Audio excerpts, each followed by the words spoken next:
Welcome back, everyone, to another Mondays with Micah. If you have been following along this summer, we have been in a summer series called Grief Education. And I had to bring in my financial advisor. So today is going to be a very candid conversation. Stay tuned, get your coffee, find your comfortable place to listen to this. Maybe you're on your treadmill listening to it.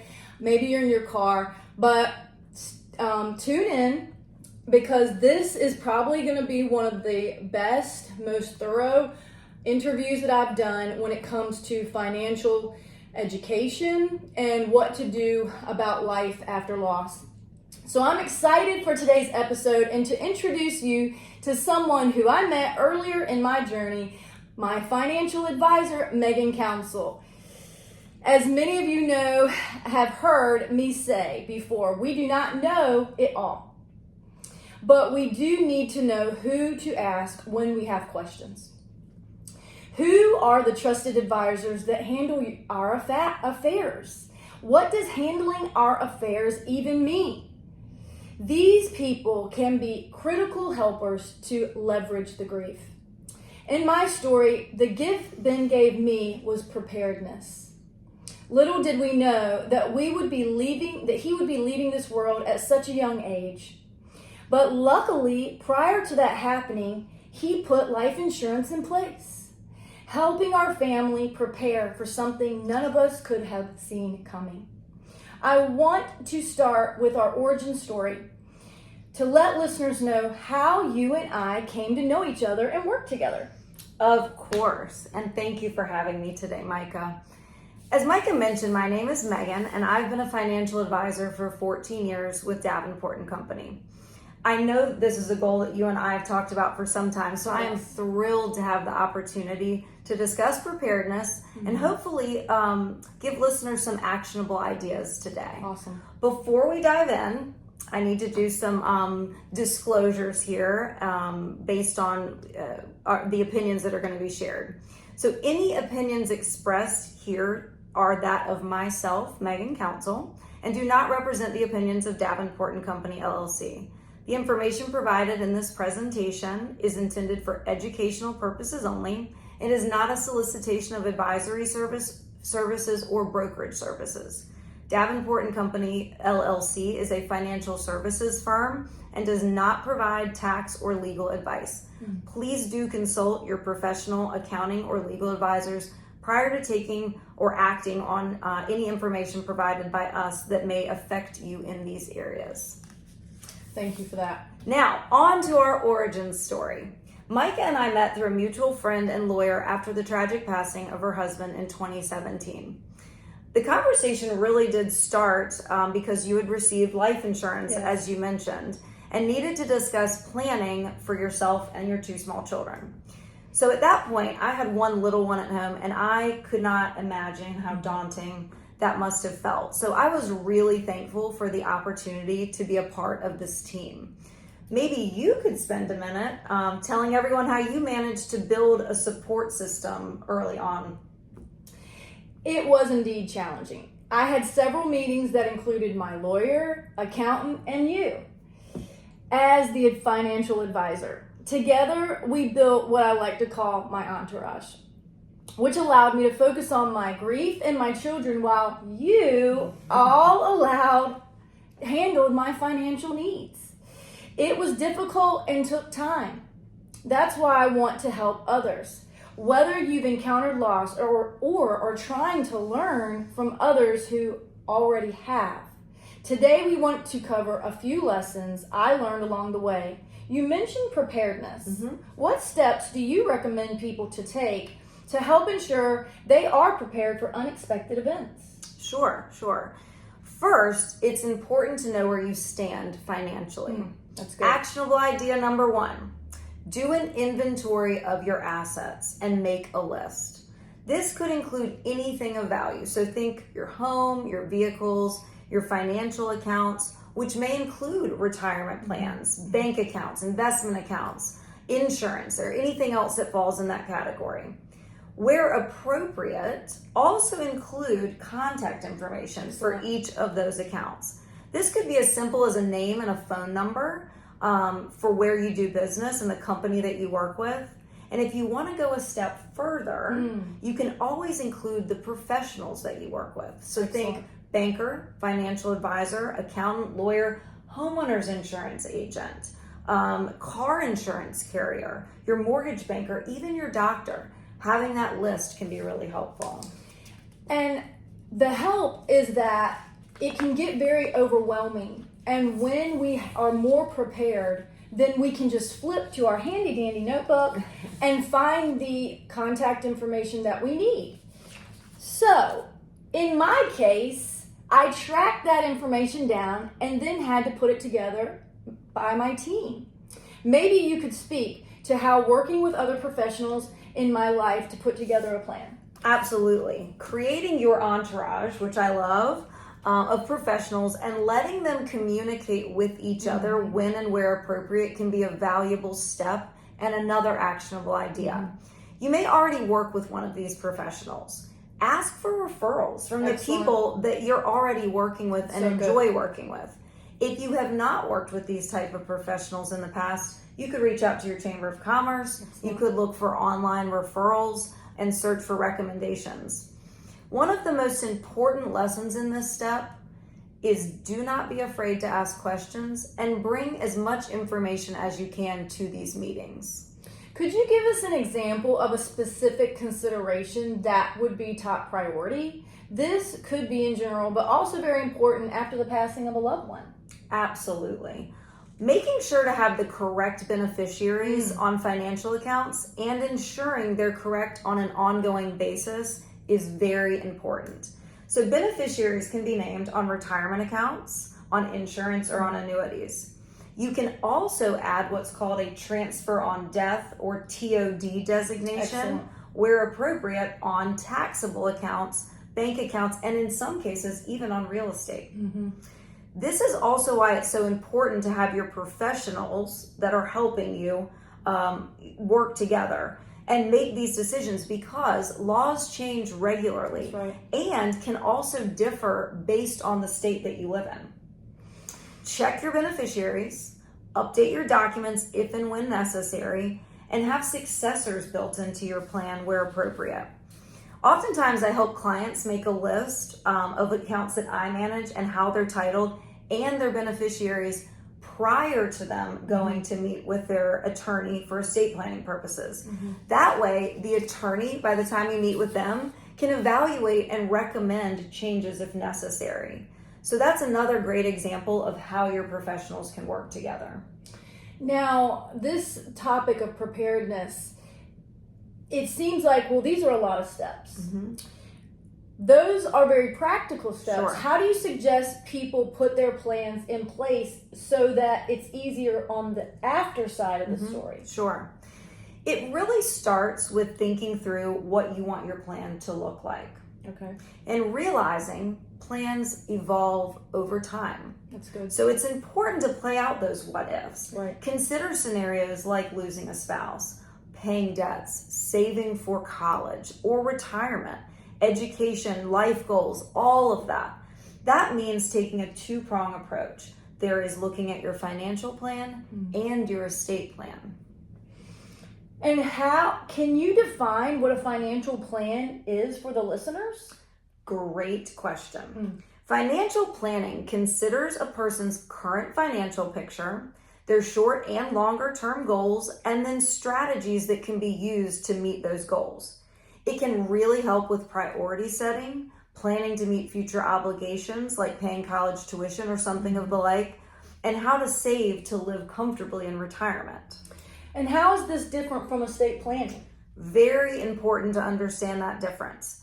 Estate planning also involves strategy, as we've learned, but with a focus on managing and distributing a person's assets both during their lifetime and after their death.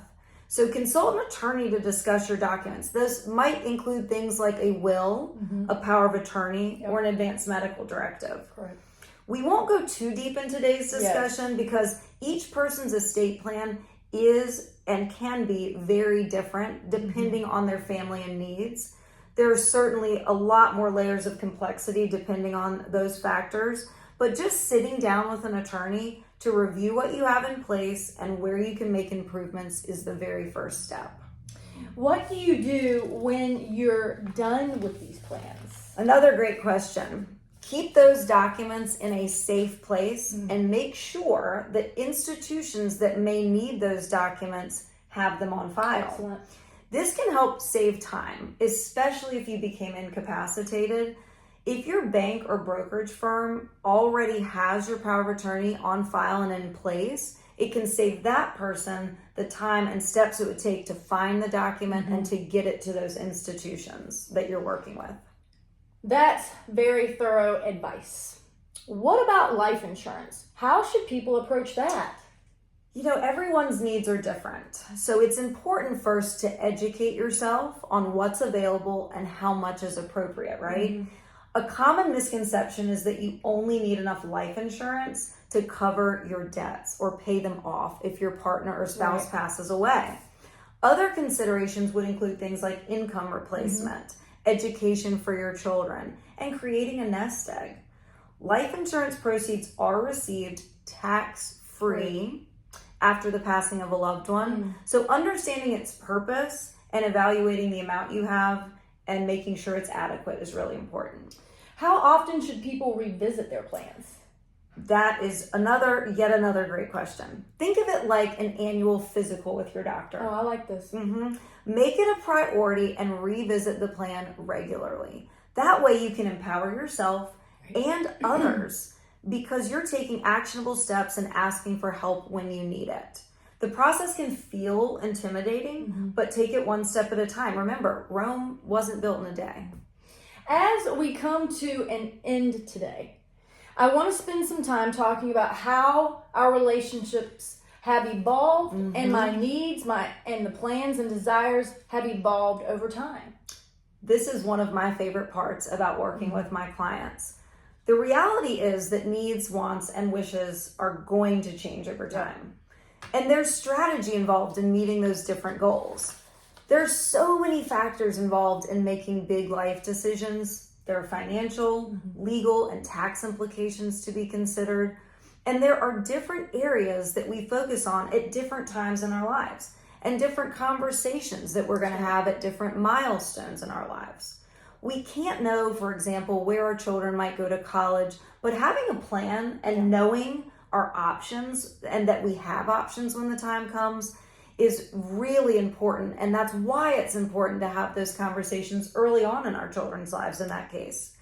Another great example that is part of our story is experiencing a career change.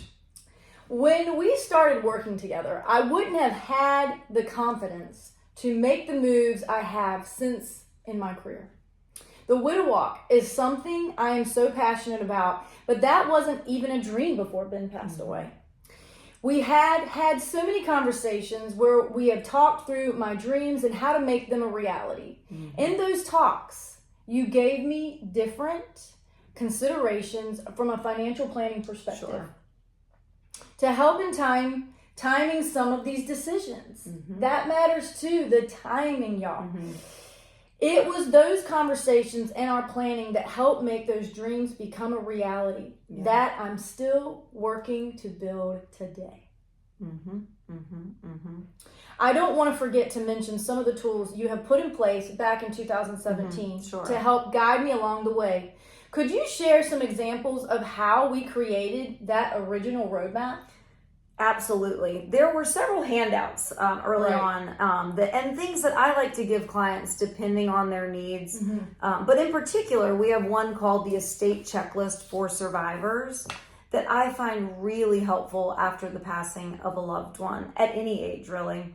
It's broken down into sections like personal documents, estate and legal, property held in joint names, business interests, investments, Social Security, and so much more.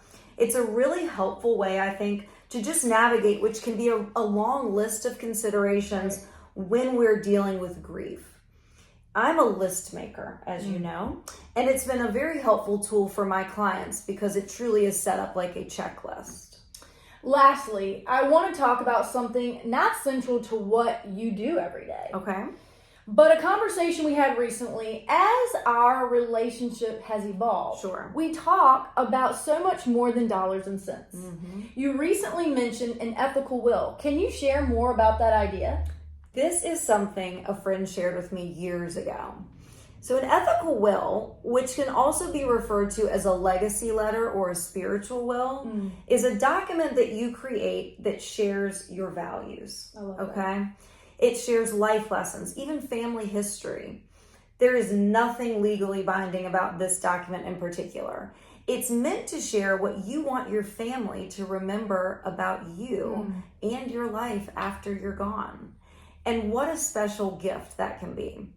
I've seen folks share family traditions, the history and origin of those family traditions, memories about family heirlooms, and this can really add a deep personal aspect to all the other hard work we've talked about today and really provide a way to help your legacy live on.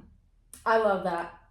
Thank you for sharing your insights. This has been very informative. As I have said before, doubt can be loud and create insecurities. I'm going to say that again. Doubt can be loud and create insecurities. I have found that my learning capacity has expanded as a widow, and I believe that for your story too.